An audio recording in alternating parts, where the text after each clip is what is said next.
Niilo, welcome to the show. Thank you. Thank you so much for having me. How are you doing, man? I'm doing great. How are you? I'm doing amazing.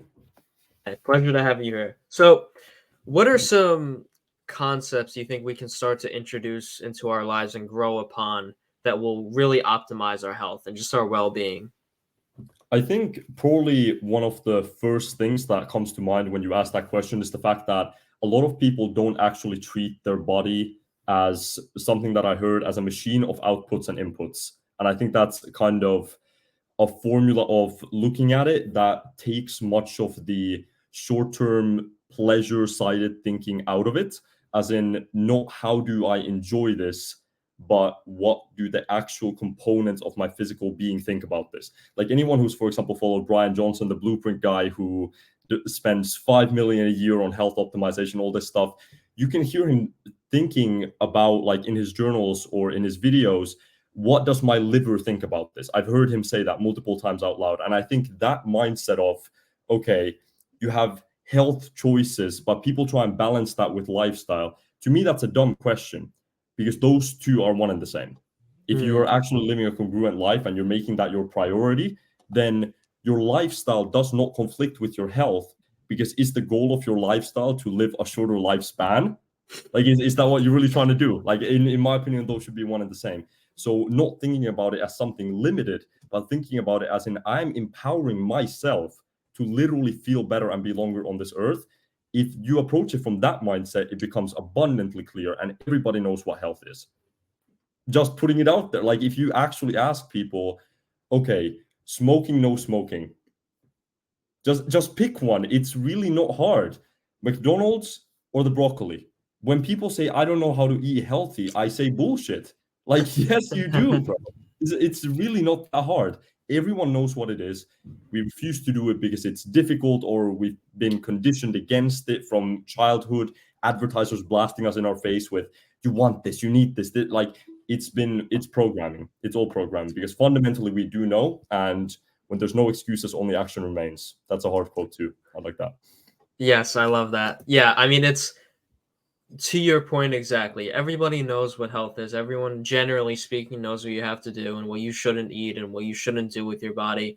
But, you know, the work that or the change in the lifestyle that it takes to incorporate those is scary for a lot of people. They don't want to change the way they live. They're comfortable the way they're living their life now. Also, to your point Yeah. about advertising and culture and the way you're brought up, I know you're not in the United States, but I'm sure from what you heard about what you said about McDonald's, especially here in the Yeah. United States, it's culturally sound and normalized to get McDonald's multiple times a week. So obviously, Yes. everybody here who goes to McDonald's multiple times a week deep down knows it's not healthy for them. But since other people are going there and it's socially acceptable, they will do it anyway, right? And so I think the my whole thought process with this is that of course everybody wants to live a longer life, but not everybody wants it that bad. So you'll sacrifice, Yeah. the your health essentially for these short-term pleasures and instant gratification.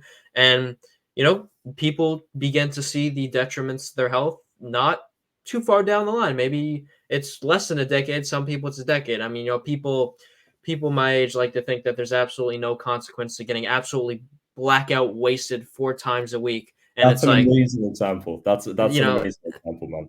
in less than 10 years or maybe more, God bless some people, they're gonna have all these health problems and they're gonna go to their doctor and they're gonna say to their friends and be like, why does my body hurt so much? Why is there so much pain here? And it's like, well, I look back wonder. to how you were treating I really yourself. wonder. Like, it's true. It all comes back down to you. And I'm actually so glad that you brought that up because, sure, cultural influences do differ between nations. And in some places, when it comes to food, like, you can look at food culture and obesity rates, they directly correlate. Even despite of poverty, despite of socioeconomic factors, there are a lot of rich fat people. Yeah, like the I'm poor excuse no longer works. I'm sorry. Like, I don't know if it worked in the late 90s. I don't know if within certain economic conditions it might have been a reasonable reason, but you don't have to buy $10 avocados on Las Vegas Boulevard to make this thing a reality. Once again, that's you dodging the question. That's you dodging the not going to McDonald's. And especially in Europe, drinking is much more heavily popularized. Much more heavily. I mean, even the fact that the drinking age within the United States has been legislated later, and the fact that you guys had prohibition like a century ago. Like the United States, culturally, historically, is fundamentally much more anti-alcohol than most European nations. Go to Germany, 13-year-olds are getting day drunk. I have a friend who I'm not going to name by name because they are doing better now, but I have friends who got alcohol poisoning in the 8th grade and had to be hospitalized, right? So it's even in some countries, there's like within church or summer camp celebrations, it's like you're 14, okay, you can taste the wine now. Like I just want to call it child abuse, man. I truly want, because it's truly astounding. I remember one of my friends telling me about some minister in Germany, some legislator who was lobbying against like medical marijuana policy. Whoever's watching can probably find this video somewhere, and he was talking against it while holding a pint on a terrace and like taking like, no, we don't do drugs around here in Germany. It's almost a comedy. It looks like a parody video, and this dude is like, bro got the 1.5 liter in his hand and he's talking about like, no, we don't do drugs. It's unbelievable. And the fact that people are still having the, is alcohol a drug, is the ask a legitimate medical doctor, no amount of alcohol is safe. There I said it. And I want someone to find me a person who quit drinking and says, God damn it, no, that's, dude, it's such a miss. Where are those people? Where are they? I just don't understand. I think we need to start openly hating on alcohol more. I think that's a good step, really. Yeah. Yeah. I mean, it's, how many stories do you hear of people who put down alcohol that say, wow, this was the worst decision of my life? They don't. It's the complete opposite. They were like, oh my God, it's the best decision I ever made. My relationships are better. My relationship with myself is better. I'm finally motivated to go into the gym. I'm finally working, finding my passion and, indulging in my work more, and I'm working harder, all this great stuff. Right. And it's like, it's because they put down the alcohol and they stopped trying to escape from their life, because, we could say that a lot of people are trying to escape from their lives. That's why they're drinking much alcohol, smoking, whatever it is. And yeah, the conversation about, you know, okay, alcohol is fine, but marijuana is horrible. I don't get it, right? Yeah. In my opinion, I would Really. say if you're against one, you got to be. Oh, I don't want to say you have to be against the other, but I would definitely agree with the fact that people who are still saying no, alcohol is not a drug, it's complete bullshit.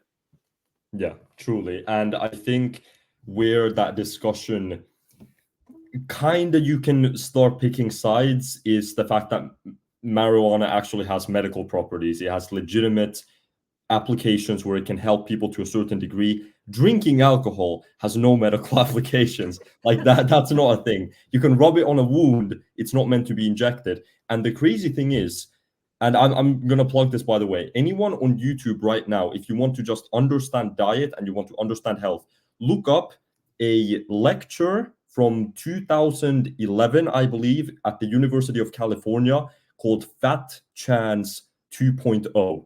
On YouTube, we can probably put it in the description of this video. It's a 1-hour lecture, and I thought I knew nutrition. I did not. I was extremely ignorant about some things, and this professor, whose name is now escaping me, literally laid out in extremely simple terms how essentially every single health problem in America could be fixed. And here's a shocking statistic. From 2004 elections to Obamacare to everyone on both sides of the aisle in Congress screaming healthcare reform, if lifestyle-induced diabetes escaped from the United States, the US would not need healthcare reform. And that's a fact. We're talking about trillions of dollars being spent, like with a T, being spent on people who gave themselves a disease. Anyone can look this up. The US government is currently spending trillions of dollars on treating people with diseases that they spent money to give themselves. That is insane. And the worst thing is that people have no idea how it's happening. There's a hormone in your brain called leptin, right? And it's the satiation hormone, as in it tells you, okay, I'm full, I don't need to eat anymore. Certain carbohydrates, mainly fructose, disrupt that. That's why sugar can kind of mess with your satiation feelings and things like that. And the thing is, manufacturers put it in their food on purpose. They want to get you addicted. Foods today are manufactured as drugs. They're manufactured as addictive. I have no idea how this is even legal, to be honest. I have no idea how there's no legislation against this. Like the fact that Coca-Cola, read the label of a Coke bottle, there is a copious amount of sodium in that drink. Why? To make you thirsty. When you drink Coke, it makes you more thirsty, so you drink more Coke while drinking the Coke. Like, guys, if you have ever drank Coca-Cola, you can put your iPhone down off of Instagram Reels for 2 seconds and read the label of what you're putting in your mouth. It is meant to be addictive. It's meant to be addictive. And this is happening across the globe everywhere. And most people don't even know that fructose, which is additive sugar in everything, literally has 80% of the liver fat producing properties of ethanol, of alcohol, which is insane. Like, people will drink alcohol and say, oh, you're messing up your liver. Fructose is doing 80% of that. You can eat donuts and have that same damage. It's insane. Yeah, I mean, all this information is so wild, and some of the stuff you're saying is new information to me. And I thought about how there's so many chemicals and certain properties in the food in the United States that are legally banned. Like, they are illegal for manufacturers to use in other countries, and many other countries for that matter, but are completely legal, and there's no one taking any action against them in the United States. Although, interesting choice. I believe I heard recently that California has banned Skittles because of certain properties and bad stuff that's in it. But it's like okay, yeah, I guess you could say that's a step in the right direction. But it's like, it's not just Skittles that have some bad properties. It's basically everything here. Yeah, exactly. No, it's not just Skittles. And the crazy thing is that the health markers that we are taught to think about through legislation, oh, fats, carbs, proteins, maybe fiber, if you read a BuzzFeed article, no one is talking about the stuff that is actually dangerous. People don't know, for example, that there was a study, and now we're getting into, as in, people are not going to believe this and they're going to have to do their own research. There have been studies that take common fast food products. We're talking McDonald's, Burger King, Chick-fil-A, Papa John's, Taco Bell, like all these big US brands. And they test their standard food for chemical concentrations of pretty much anything. We all understand, right, that there are heavy metal compounds that cause literal neurological damage. As in, you can use this compound to assassinate someone. Like, these are lethal chemicals where zero amount of anything of them is safe, and they cause brain damage, irreversible brain damage. There's, for example, certain burgers in that study that have 27 times the amount, I believe, of cobalt or chromium in these foods than is considered safe by the government for heavy exposure of you're working in a mine or something. The multipliers are insane, thousands of percents over the safety limits for these heavy metals. And that's not said on the label. And how would you even track the effect of this? It's so widespread that it's almost impossible to study, because you will need to look at every single person who went to these restaurants. I can literally bet, and I would put all my money on this, that people who consistently consume those products, they're going to get Alzheimer's earlier, they're going to suffer more from dementia, their bones are going to get weaker, they're going to see all of this past the age of 60, and there's going to be these mass waves of, oh, how did all of these people's neurons get like it's going to happen. It's going to happen. And once again, these guys can turn around and say, well, the chicken manufacturer, like they can adopt no responsibility, and it's truly insane. Right, absolutely, and it's a crazy world we live in. I saw a study where they took I think a McDonald's Big Macs, and that they just laid them out just like out in the open, and after weeks there was no mold that formed on it. Aside, I think they said like on a little piece of the lettuce that was on it, a little bit of mold formed, but that was after a few weeks, and then still Yeah. continually after a few weeks, no mold, no nothing, looks completely fine, and it's like, wow, we're really putting this in our bodies. Wow. And Yeah. it's just it's just so wild how, this stuff is not only legal, but nobody is talking about it. Nobody's doing anything in on the government side of things to try and ban these things or get rid of them for the most part. And it's and this just goes back to how easily influenced people are by popular brands. And okay, well, it's McDonald's. I know it's not healthy, but it's like I was saying before, everyone else has it, and it's just, it's normal food. It's fine. It's not healthy for me, but it's fine, right? And from hearing the No, it's stuff that not. you're saying and all this research and stuff, it's like it's a no-brainer that all of us, honestly, ideally, although this would never happen, nobody ever eats any ounce of fast food ever again in their entire life, because Hopefully. obviously this is destroying us, not only our physical Yeah. body, but obviously the physical and the mental is connected. Everything Yeah. is connected to your brain, and so you're damaging both of them. You're damaging yourself. And you know in a similar case with drinking, you're shortening your lifespan, and it's like nobody truly wants that for themselves, but the urgency isn't powerful enough to get people to stop. And I would argue this information that you're granting us right now, I would say even if they put this on the front page of the news, people still would probably eat it. Probably People would someone just would. That's the sad part. And the thing is, this is pretty much how people refer to the Matrix, the elite, the what are some people call certain things like deep state. Whatever you want to call these people, they rely on the fact that the masses will not act in the face of evidence. That is literally what their whole game is. Because other than that, what power do they truly hold?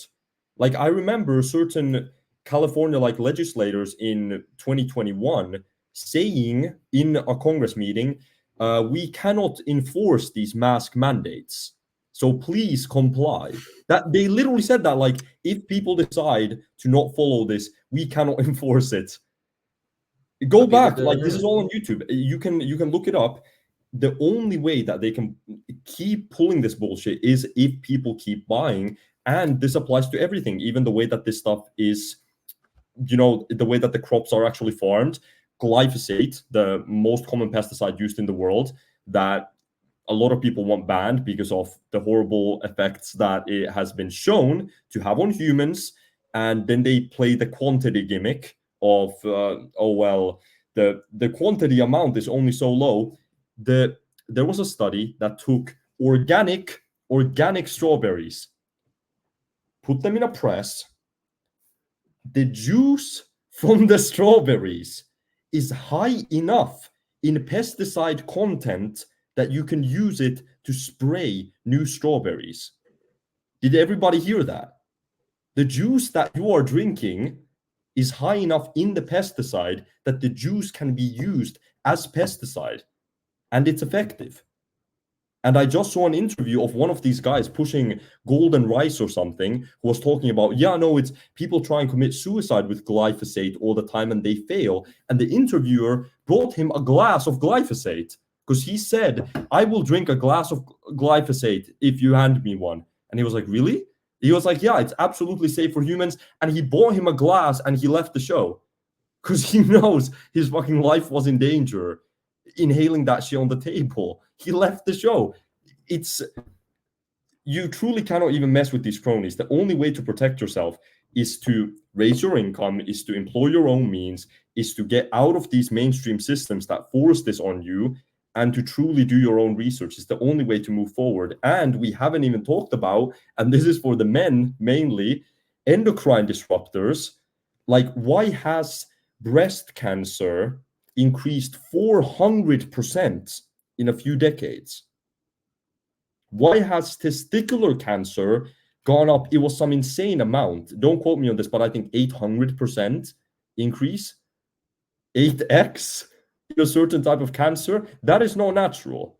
And the point being that these chemicals are all around us through birth control in urine that then gets into sewage water that is not filtered by these plants, that people then drink through tap water. It's been shown that, and actually the thing is, it's sad, in the US the concentrations are way higher because the filters are even worse.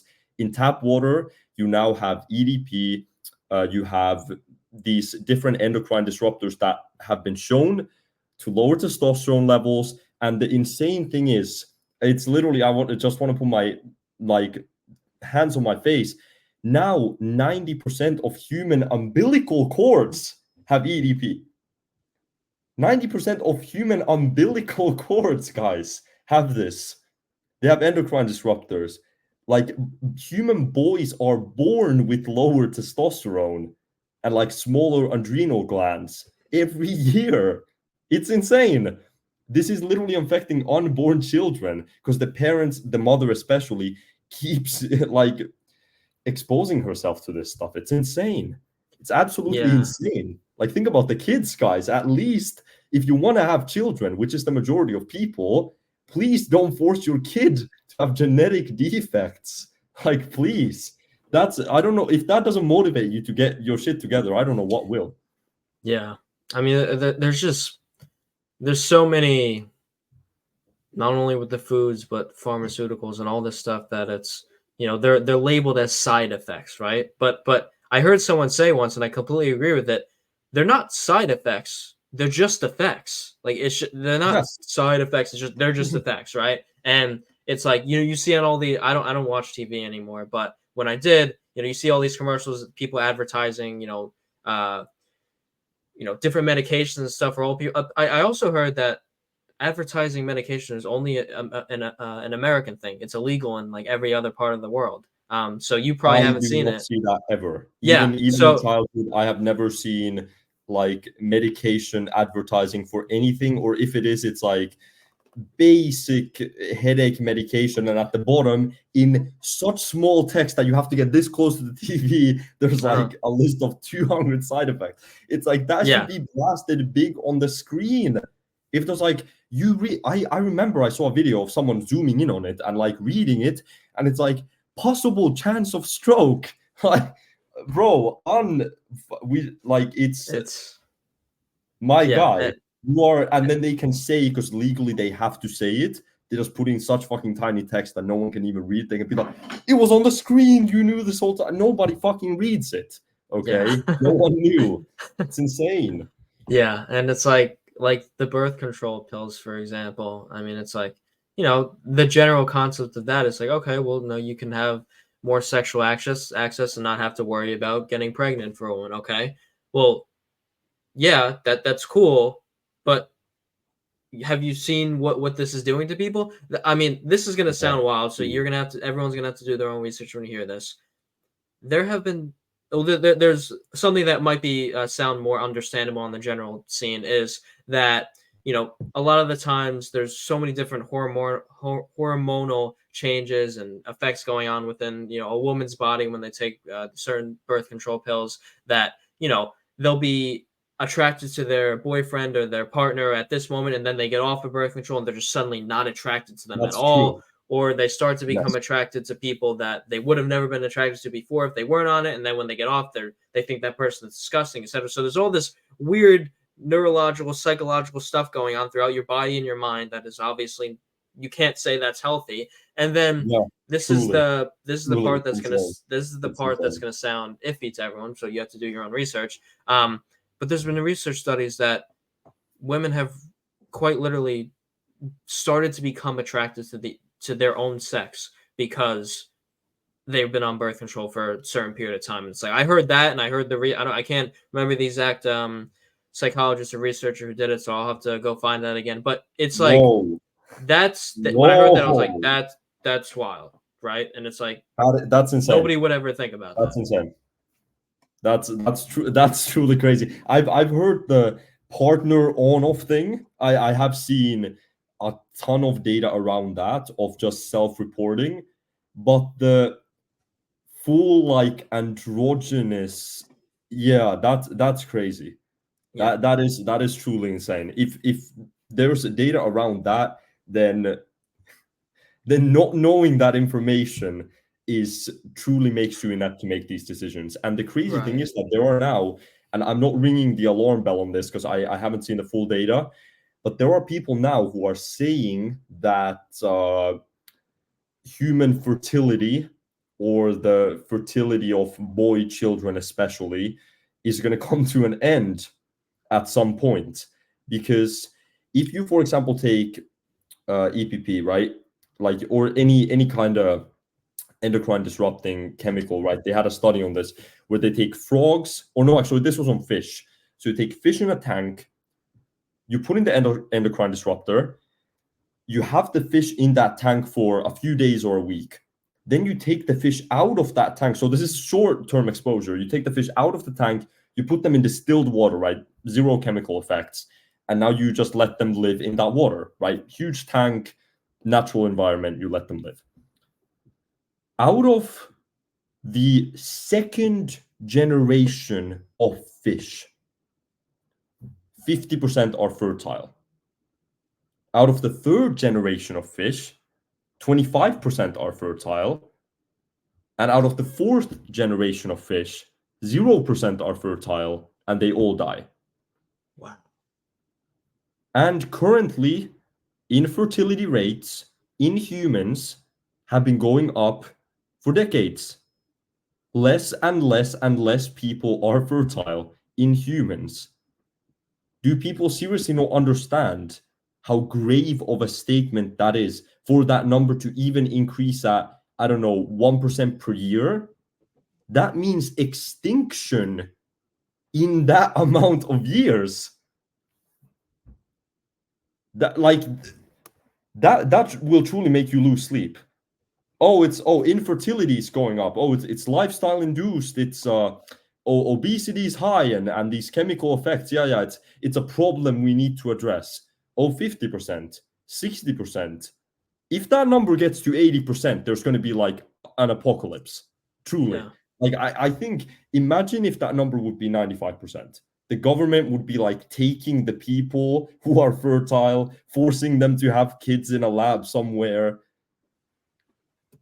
Like, it's people don't blink if the number is, I don't know, 35. When it yeah. gets above 51, then I feel like only then this discussion is going to get serious, but we're all exposed to this, all of us. Yeah, it seems like there's a lot of issues going on that people know are happening, but it's only reaching the news or mainstream once it's way too late, which is very Yeah. interesting. Because I suppose it's the forces behind the scenes are doing everything they can to minimize it and make things better. And then when they inevitably fail, then once it's so bad that they can't go back from it, they're like, "Oh, well, now we'll tell the public that everyone is screwed." Yeah, And it's like, exactly. okay, Oh, you well, guys, great. you could have done something. Now We're you, very sorry, it's over. That's usually the message. That's usually the message. Anyone who, in 2008, for example, wasn't 3 years old like me, anyone who in 2008 was actually an adult with maybe some money in real estate or the stock market, knows very well that this stuff came on late night TV once your home was being evicted. Like that's when you knew. That's when you knew. And there was a person in a boardroom somewhere 3 years earlier who was like, guys, look at these numbers. We're going to short this. And they sold their house. You know who are the number one most high score hitting stock market traders ever? There's websites for this. Elon Musk, I think, has a 92% hit rate with his investments or something like that. Already crazy. Most of it his own companies actually, so he kind of controls that. It's a vote of confidence for himself, I guess. But the number one highest hitting list, like the actual highest hitting list, who all have over 99%, they are all senators of the United States. Wow. They are all senators. These guys were investing in military before the Ukraine war. These guys were investing, they took their money out of commercial food, flights, cinemas, restaurants, retail chains, like before COVID, dumped it into medical manufacturing companies. Like, I want someone to go ask these politicians, like, hey, December 2019, what's up with this? Like, what's how did you know that move exactly? Can we see the intel behind that? All they could tell you is, yeah, we just fucking told you 6 months late. I have a business partner actually, that I've been doing like social media for their company, some marketing stuff, and he has some very, very, very big name private investor clients. Right, this guy does private equity, and he was in a boardroom in 2019, like August, September of 2019, something like that. And there was a lawyer there. And this lawyer, if I remember correctly, I think this was in the UAE. This meeting could have been in Abu Dhabi, something like that. And according to what he told me, this guy had some borderline royalty. Like, we're talking big names in this room, big investors, heads of corporations, etc. And he was starting a meeting, and he said, "Ladies and gentlemen, there is currently a big threat here, because there's this thing called COVID coming, and there's going to be a worldwide pandemic, and we're going to have to, deal with the fact that we're going to lose like 70% of our customers, and like this is a big deal, and we have to like fire people and brace for impact, guys, and we should do something now." People walked out of the meeting. People left. They said, like, this guy brought here to talk about unicorns and fairy tales, right? And now he's looked to as this legal predictory god. He became like a big name that people now look up to for predictions. Somebody knew, guys. Somebody knew. It's not actually a secret. And like, white swan events, black swan events, stuff like that. People like to refer to a lot of things as like a black swan. There was no way to see this. Even my own dad was talking about this very well. The Ukraine war is not a black swan event. It's been going on for years. Invasion on invasion, tensions upon tensions. This is a black swan event only to someone who just left their house for the first time, if you actually were looking in the right places. Very, very few events are actual black swan events. Hell, earthquakes aren't always even black swan events. Like, okay, you chose to build a skyscraper on an area that historically had 3 over 4.5 magnitude earthquakes on it, and now you're calling this a black swan event. You didn't study your history. Very few things are black swan events. Hell, countries have built nuclear reactors into earthquake volatile zones. We all know who we're talking about. That has happened. If you read your history, very few things just boom pop out of the blue. And people are going to be saying, "Oh, we wish we would have known, and we could have done all of this, and we could have changed laws." And we know, guys, we know. It's none of this is a secret. None of these crises are a secret. Everyone, like the lobbyists who are lobbying against the limitations, for example, on like underage porn consumption, are saying, "Oh, there's no proof that this is an addiction." It's the same stuff that the cigarette companies were pulling off in the 70s. This is history repeating itself. This has been done over and over and over. It's the same thing with the VR companies. It was the same thing with Juul. It's the same shit. It's the same thing of, guys, this is fun and not dangerous. I don't buy it for a second. And anyone who does care about themselves shouldn't buy it either. That's my take.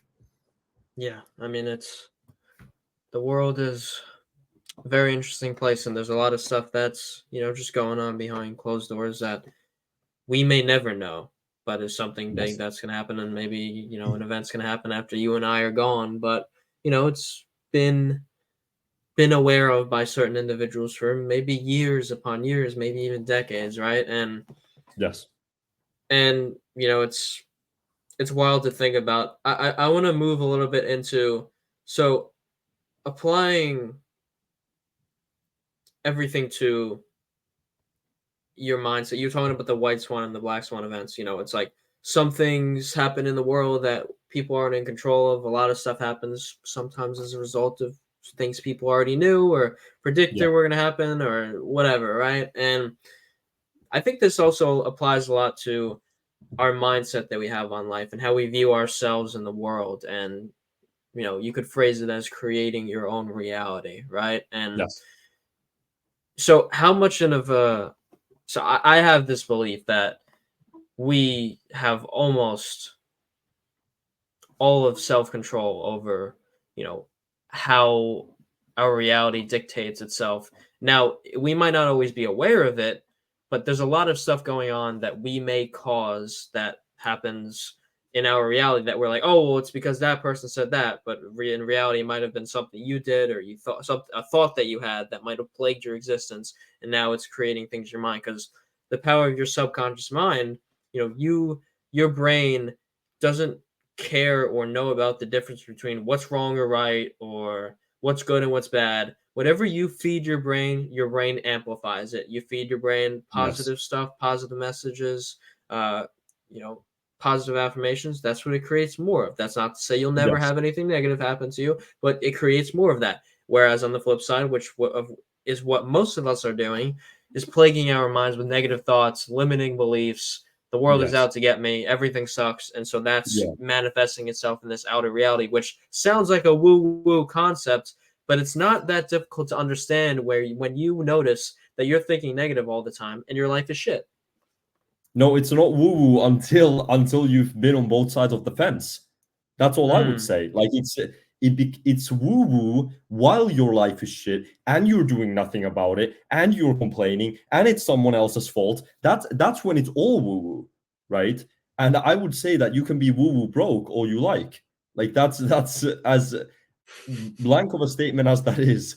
Truly, I have seen. Like I told this to my mom when I met with an entrepreneur who has made over 600 million euros, right? And I got to meet this guy, the most successful man that I've ever met, Jari Sarasvuo, who I actually met for my 18th birthday.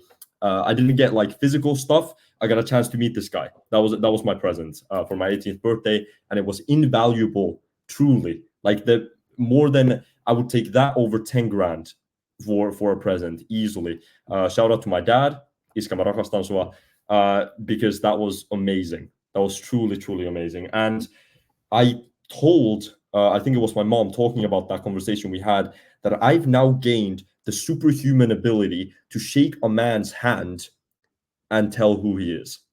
mm, And it applies even more to having a conversation with someone. You can immediately tell. I can talk to someone, right? And it may not be nice, but most of the people that I currently interact with on a day-to-day basis, whether it be online, whether it be, well, actually, my online community is pretty cool. I don't really interact with those people online, but they might want to interact with me. They might send me messages, etc. But a lot of the people that I interact with in real life, I can just tell you are directionless, you are aimless, you have nothing going on for you because you don't want anything going on for you. Like I can ask a person, yo, what do you want? What do you want to do? Who do you want to be? What do you want to have? And there are no clear answers coming back to me. It's like an echo of me. Well, yeah, man, I want to be goal oriented and I want to have a good job. What job? What does good job even mean? Like you're spitting matrix programming back at me right now. It's nothing original is coming through. And that just tells me these guys do not own one of these. Okay. This right here is called a journal. And this is how it should look if you actually think about things. If you don't do that and you never actually take the time to sit down and say, what do I want?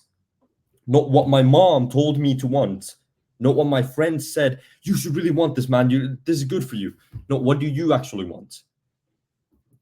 that it is absolutely astounding that 90% of people have never written down on a piece of paper an honest answer to that question. And that's exactly why their mindset is as fucked as it is, and they never move anywhere.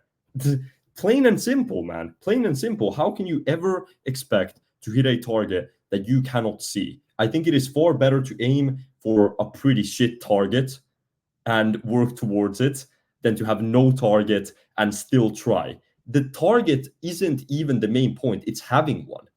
Yeah. Having one is even more important. Yeah, I mean, I like to phrase it as there's a lot of us going very fast in the wrong direction. And, Yes, it's, perfect. That's perfect. society and our culture is all about go, go, go, keep going, work, do this. But it's like, all right, well, where are you working? And what are you doing for work? And do you enjoy it? How much money Yeah, you're making? Is that the money that you want to make? No? Okay, well, how are you going to yeah, get to that? Okay, maybe it's not going to happen tomorrow, but maybe if I do this and I work on this side hustle or I research this, maybe I could help out with that, right? But it's so much of, and so many of us are so influenced by this, like we were talking about before, the social norms and everything that's going around us. And as common as everyone has heard it, you're the sum of the five people you surround yourself, blah, blah, blah, blah, blah, blah, blah. But it's yes, true, right? it's When true. you are surrounded by a lot of people who are working a job, let's say, that they don't like, or they're just living a life that they don't enjoy, well, you're probably going to be along with them and do the same thing, right? Because there's nobody Yes, there that's going to be motivating you to reach your goals or have a goal or create one for yourself. Because every time you hang out with these people, they're like, oh, my life sucks. Oh my God, I can't believe yeah, Jenny did this. And I can't believe this is happening. And it's like, I can't even conceptualize, right? If I'm in a room with those people, I won't even say goodbye. I'll just walk out the door, right? Because yes, it's as you should. Yes, it's just it's what you want is to find people that may not be super successful, but if they are, then definitely surround yourself with them. But people yeah, who want something for themselves. If you have a brotherhood, for example, but this of course applies to women too.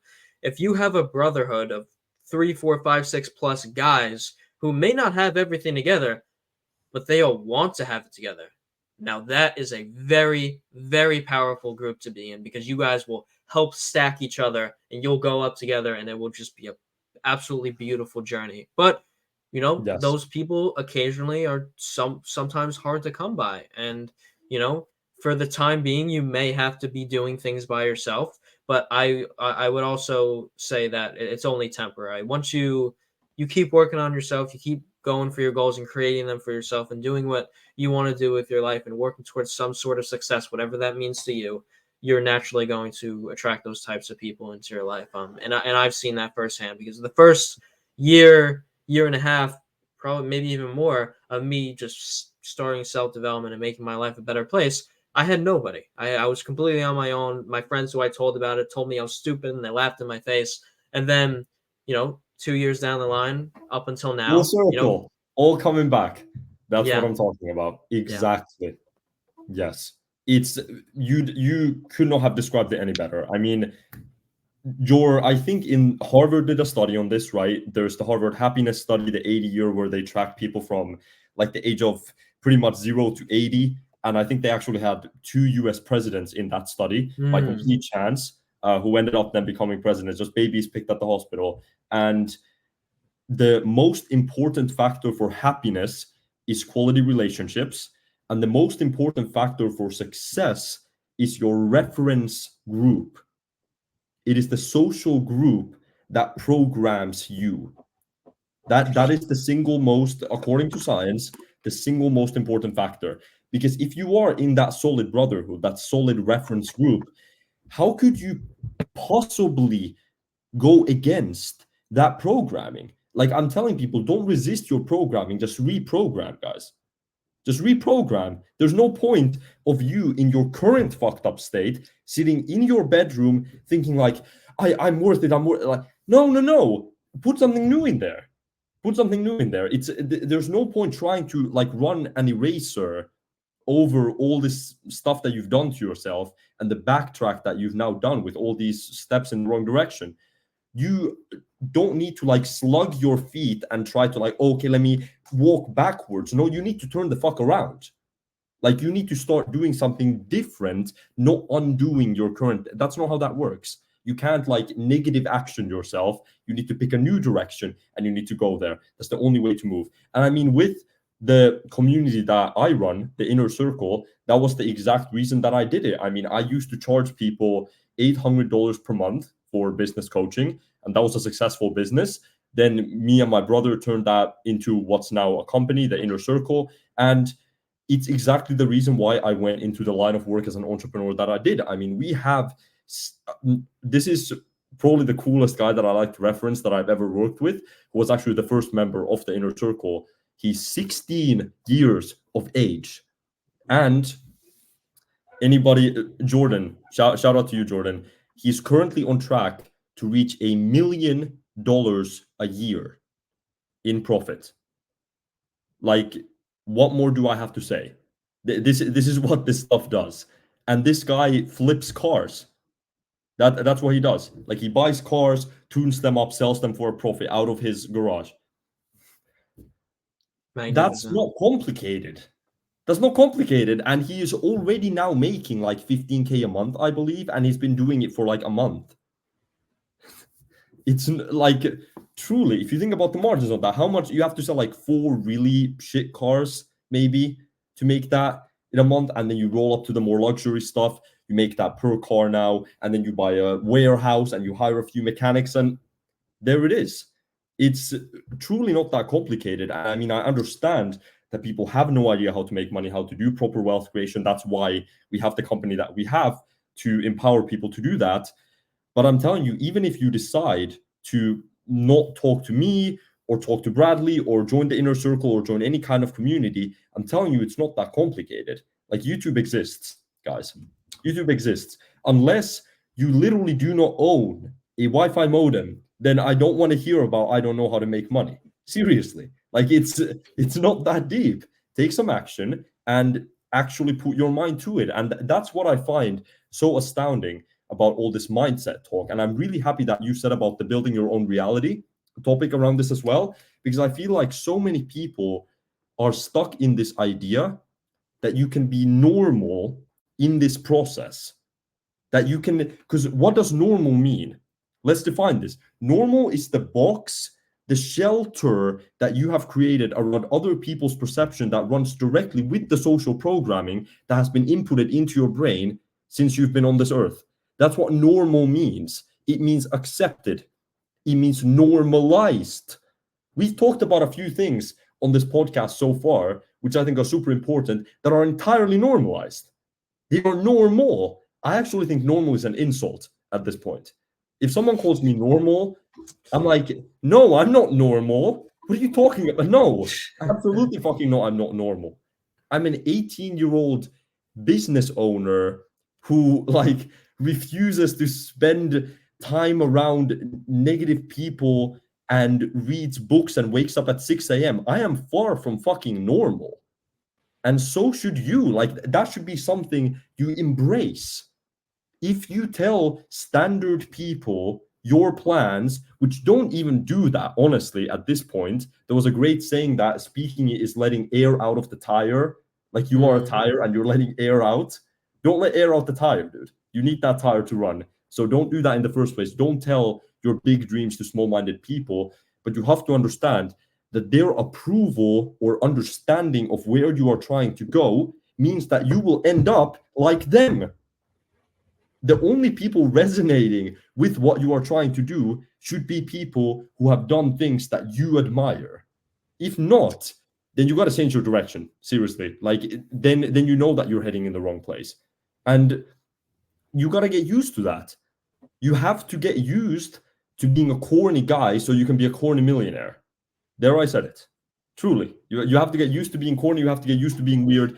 You have to get used to the early mornings to late nights. You have to get used to like, dude, I remember at Christmas dinner not eating my grandma's cookies because they had too many carbs and sugar in them. Like, in order to get special results, you have to be strange. You have to be strange, and you have to embrace that. You do. I 100% agree with that. I mean, I'm so on board with the, you have to embrace, like, if you, for anybody who thinks, oh, like, I'm a little bit different, like Johnny doesn't really like me. Good. Ooh, that's It's so good. It's yes, good. Okay. yes, Right. yes. And embracing that being differentness. I don't know if that's a word. We make up And our own just, language, like Kanye West said. Okay, we yeah. make up our own words.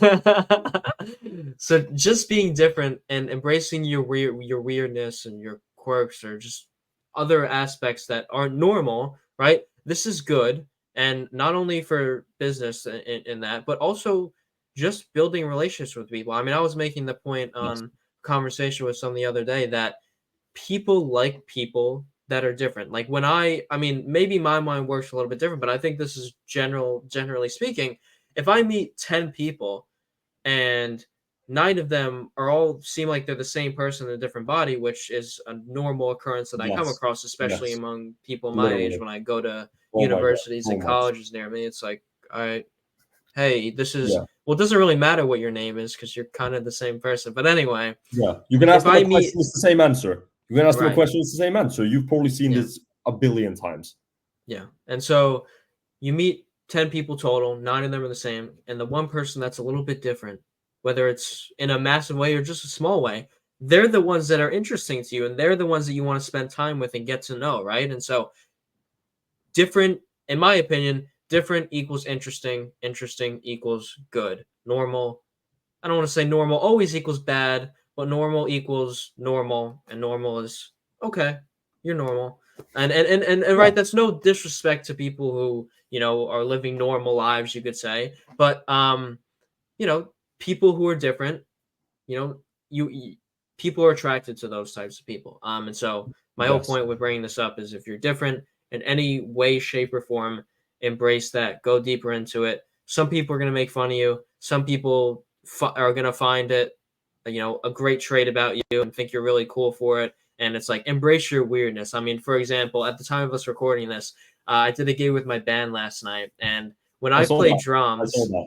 Yeah. when I play drums, I just fully embrace the music and I make all these weird faces and these weird facial expressions, and people will Tell tell me me like, about it, bro. That's so true. Like you look at your and own footage and you're like, what's happening to my face? Yeah, no, absolutely, yeah, bro. It's so true. and but it's just it like now it's different, and someone on the outside will look in and say that's weird, and I get a few comments of like, it's funny to see your face, Brad, and the facial expression. I'm like, dude, I love it, and it's just Yeah, my face will never move in that way when I'm not playing music, but it's like me yeah, being in that situation and embracing it allows me to enjoy myself and enjoy my presence and my existence here on earth. Whereas what I could do is when I'm playing the drums is I could be like, okay, there's all these people watching me. I'm playing in front of an audience.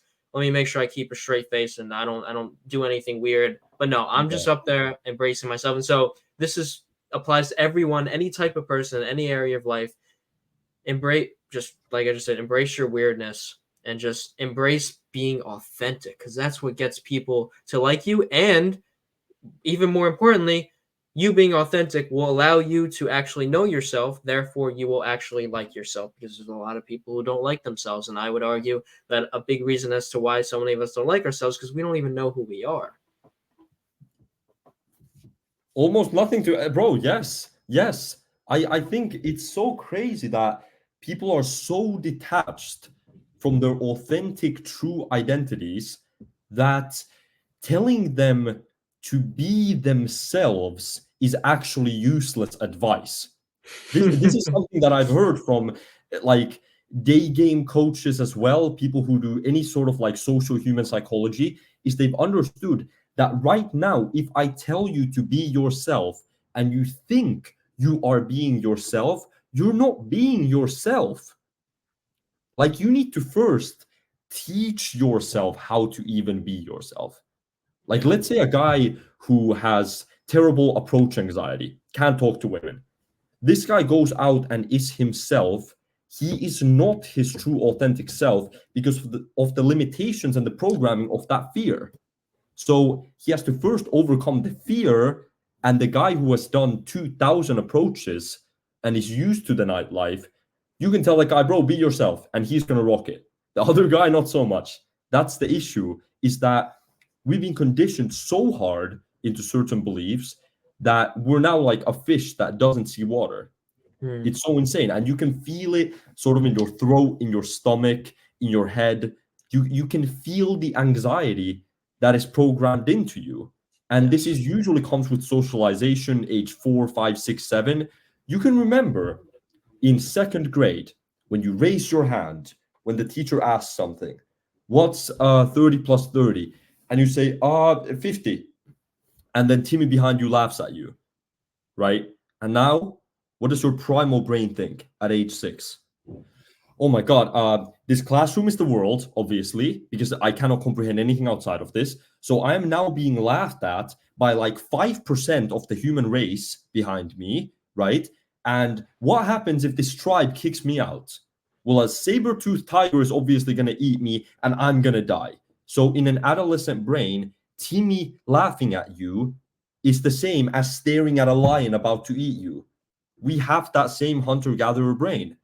That's how our brain thinks forward. So Timmy laughing at you equals death. I must now minimize, completely eliminate Timmy laughing at me so I can now never raise my hand again. And when this same kid is 17 and tries to raise their hand, it's like, how does my hand become heavy? It's fucking like gravity's pulling my hand down because your brain keeps telling you you're gonna die if you raise your, like it's a death anxiety, pretty much. That's where all this shit comes from in the first place. That's why I literally, a friend of mine, a good friend of mine, that I was talking with once, I had like a 4 hour conversation with him, and I literally said to him, I'm happy to be your friend.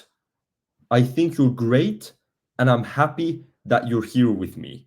He started crying, like uncontrollable, diaphragmatic crying. We just hugged. We were just there in that moment, not thinking about anything else. He told me after, I feel like a stone has been moved inside me that I never thought would move in my life. That's what he said.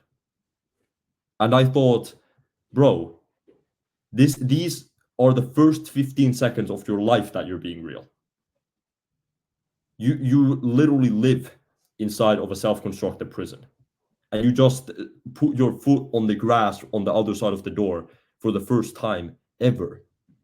Like you've been pretending for so long that it probably felt like he could breathe for the first time.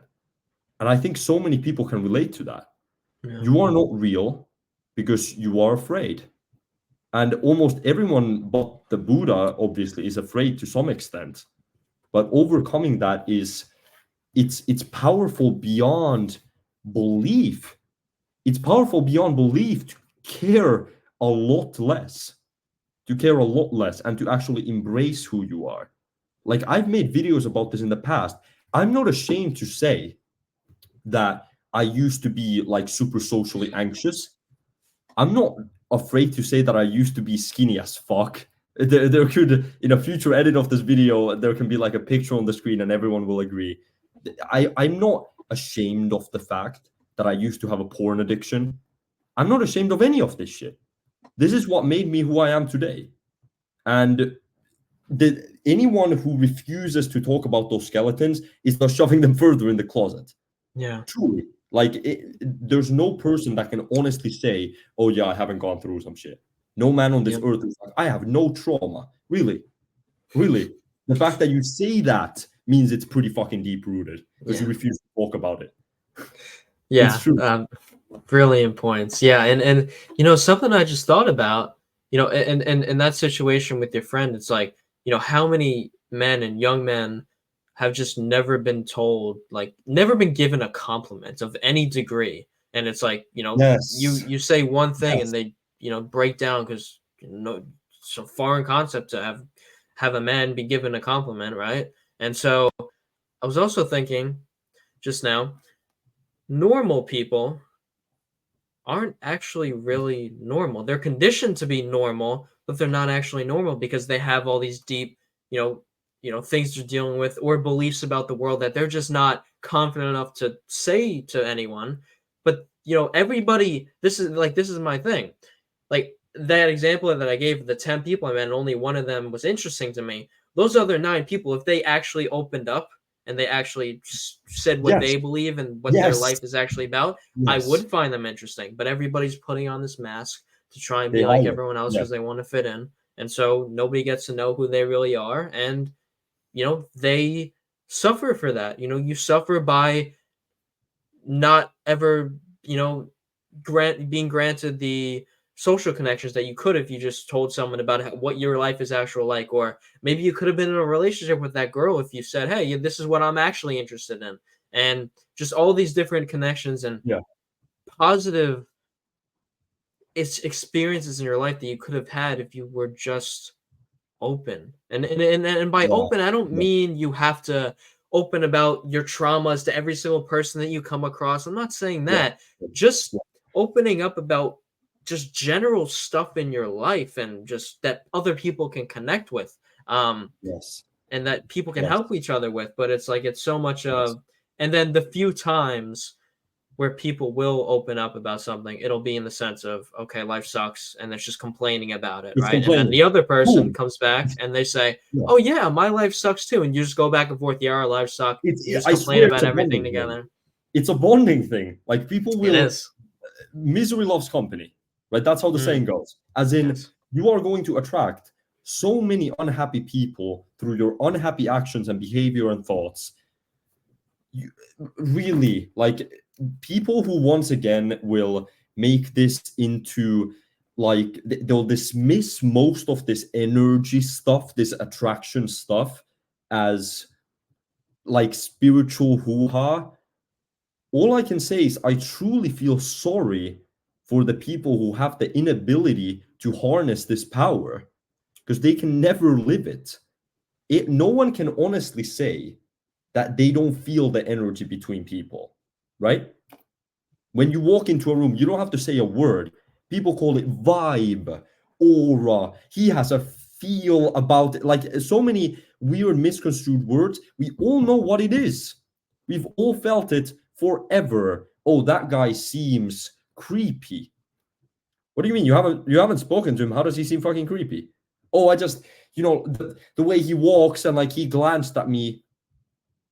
We're talking about the same thing. Everybody feels it. Everybody can feel it. And surprisingly, it's usually correct. It's usually right. And people don't understand the power that that has.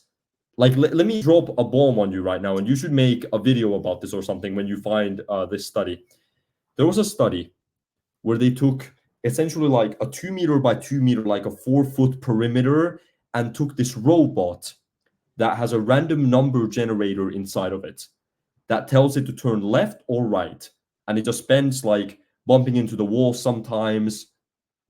That's what it does, right? And they let it sit there for like a day, just going around. And they track it with like a line sensor. And the first day when there's nothing in the cage, it would go everywhere, pretty much covered the whole thing in lines. Now, what they did is they took a chick, like a small chicken, right?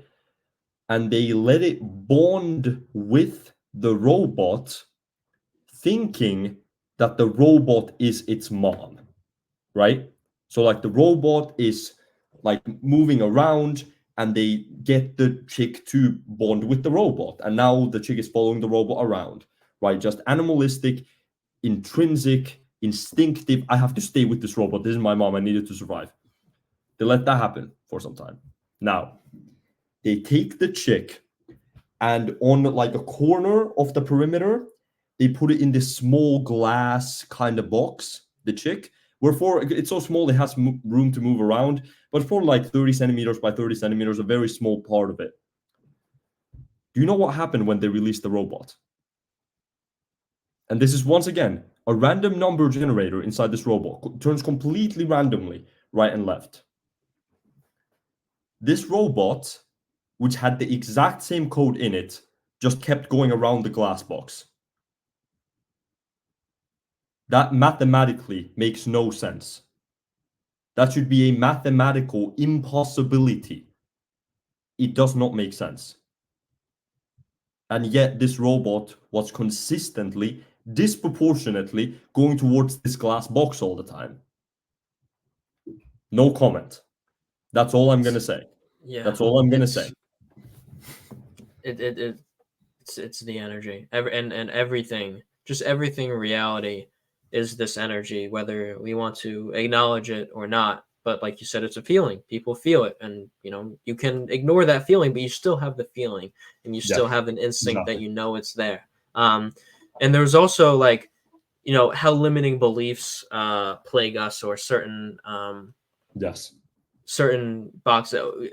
When you first started mentioning the example, it made me think of something else, not exactly related to this, but in terms of limiting beliefs or thinking you're in a cage when you're really not, because Yeah. that applies to our lives. We think we're so trapped. We're really not if we just made a few No. changes for most of us, right? Correct. And so they did a study with I think it was a spider, and they drew like they put the spider somewhere, and they drew like a line, it was either like a box or a circle. There wasn't actually Oh yeah. any Yeah. Yeah. walls or Very. anything, Yeah. but there was the circle there, and the spider could see that there was like surrounding thing and that it was trapped in there. In reality, the spider could have just walked past the line and would have went on its merry way, because there's no actual barrier. It's an illusion. But Yeah. the spider believed that it was actually trapped, and so the scientists or the researchers kept making the circle or whatever it was smaller and smaller till the spider was like this.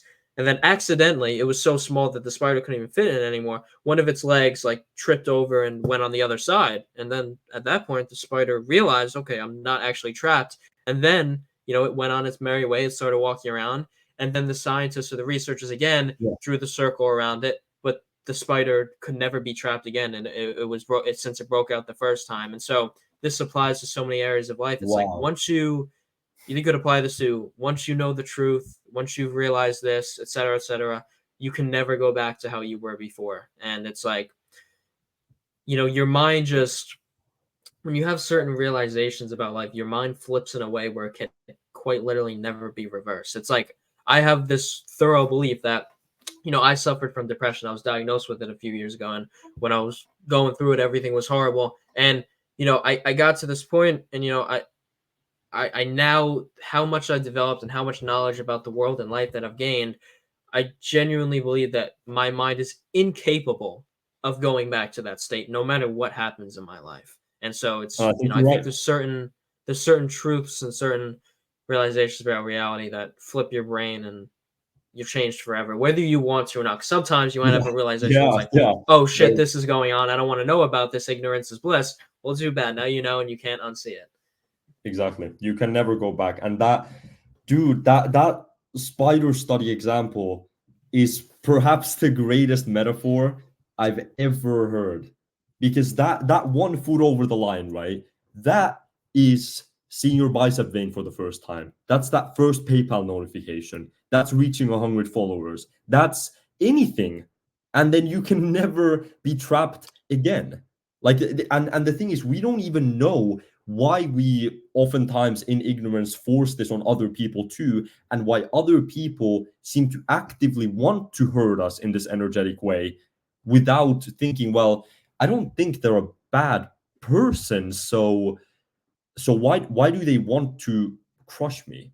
It's a weird thought to kind of have and contemplate, and then you realize that it's because an unknowing person also did that to them. Hurt people, and it has been going on for so long now, since the tribal days. Don't go out of the cave. You're gonna die. Like, it's almost genetic. It's evolutionary psychological at this point. Like, there was that study also, which I think is almost similar to that spider one, where they put 5 monkeys in a cage. There's a ladder and there's a banana at the top, right? And obviously, what's the first thing that a monkey who's close to the ladder tries to do? Climb up the ladder.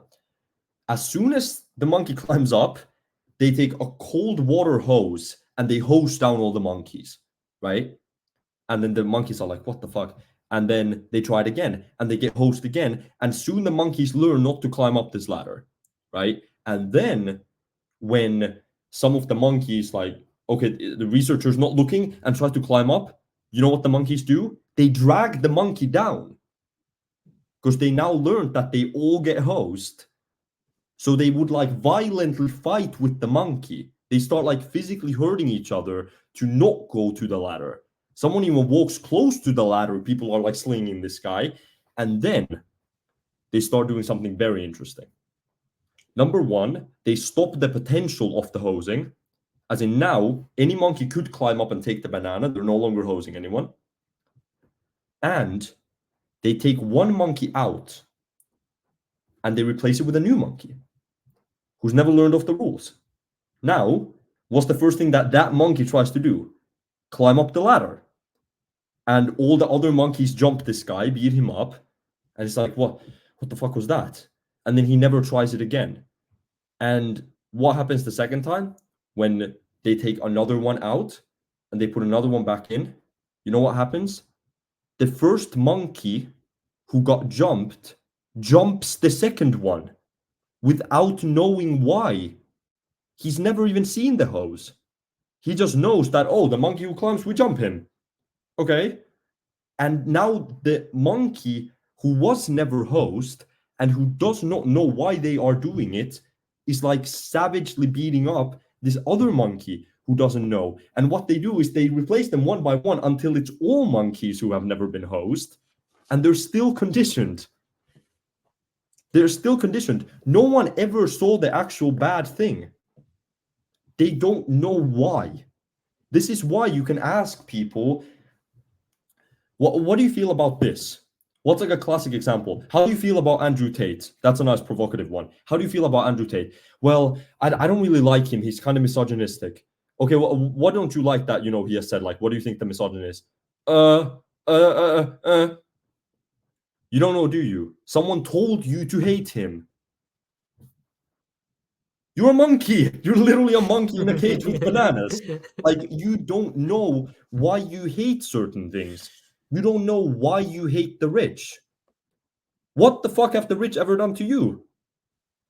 Like, you just hate them because what someone on the news said tax the rich, and you're like, yeah, I'm not rich. It's programming. It's literally the slave mind. It's programming. And I think the sooner that you see that in yourself and you're like, okay, holy shit, I believe some things that make no sense.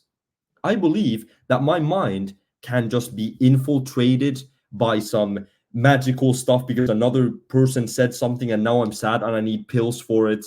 And I'm never going to be rich enough or cool enough or good looking enough. Who actually came to your face and said, wow, you're ugly? When has that happened to fucking anyone? Okay, maybe like actual bullying cases, sure. Most people who are like anxious about their looks, no one ever told them like, yo, you look like shit. It's just that they've been looking at content that makes them subconsciously feel that way. It doesn't take someone random DMing you and being like, yo, you ugly bitch. It doesn't take that. It's just you start believing it on your own. And I would say, okay, you have zero experience to reflect this belief. Why do you have it?